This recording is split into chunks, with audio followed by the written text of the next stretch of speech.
एउटा सानो ट्युटोरियलको डेमो दिनलाई र तपाईहरुलाई युट्युबमा पनि म यही प्रोजेक्टको बारेमा नै डिटेल गर्नेछु। यो प्रोजेक्ट हाम्रो चाहिँ रियाक्ट टाइपस्क्रिप्ट टाउरी अनि रस्ट बेस्डमा रहेको छ। ब्याकएन्डको लागि रस्ट प्रोग्रामिङ ल्याङ्ग्वेजलाई युज गरिएको छैन, बट यो टाइपस्क्रिप्ट बेस्ड कम्प्लिट प्रोजेक्ट हो। यो प्रोजेक्टलाई मैले मेरो गिटहब प्रोफाइलमा होस्ट गरिसकेको छु, जोमेटो क्लोन रियाक्ट टाउरी, एन्ड दिस इज इट है। कम्प्लिटली टाइपस्क्रिप्ट बेस्ड तपाईले हेर्न सक्नुहुन्छ। एन्ड यो let us see the demo application है त। मैले यसलाई बिल्ड गरिसकेको छु।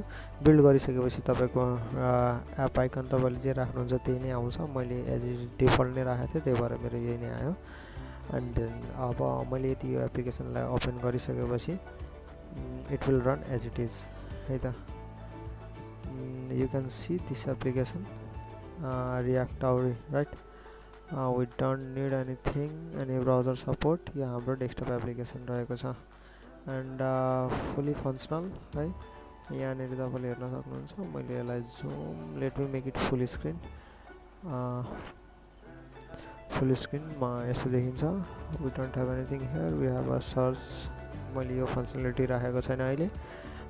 And we have a collections. मैले यो डाटा चाहिँ सबै जोमेटोबाट नि लिएको हो। दिस इज नट फङ्सनल है, डिजाइन पार्ट मात्र हो। यो चाहिँ फङ्सनल राखेको छ। Every data is dynamic. Yes, top branch we have carousel, जसको लागि चाहिँ मैले स्लिक क्यारोजललाई युज गरेको छु।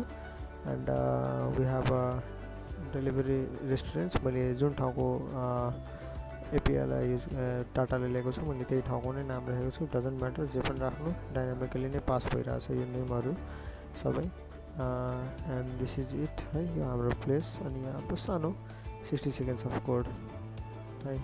फुटरमा सानो राखेको छ। अनि over we have a nice effect है। एन्ड अनचेन्जिङ डाइनिङ आउट गरिसकेपछि के हुन्छ तपाईलाई त्यही अनुसारको आउँछ। मैले थोरै सिएसएसमा त्यति ध्यान दिएको छैन। I am looking more into functionalities, त्यही भएर मैले त्यति छोडिदिएँ। Here is also collections. हामी कलेक्सन्स बेस्ड अन त्यही करेन्ट लोकेसनलाई हेर्छौँ। And here is our filters. Same Zomato जस्तो नै बनाउने ट्राई गरेको छौँ। And this is it. मैले डाटालाई चेन्ज गरिनँ, त्यही भएर data might be same for सबै ठाउँको लागि है त। And if you go to night life, मैले यहाँ पनि डाटा चेन्ज गरेको थिइनँ। दिस मस्ट बी सेम, हेर्न सक्नुहुन्छ। यो एन्ड हेयर अगेन मैले एज इट इज नै राखेको छु, त्यही भएर तपाईहरुले सेम डाटा हेर्न हेर्नु भइरहेको छ होला। यो Thank you for being here. Like, share and subscribe for more tutorial. म यसको ट्युटोरियल लिएर चाँडै नै आउँदैछु।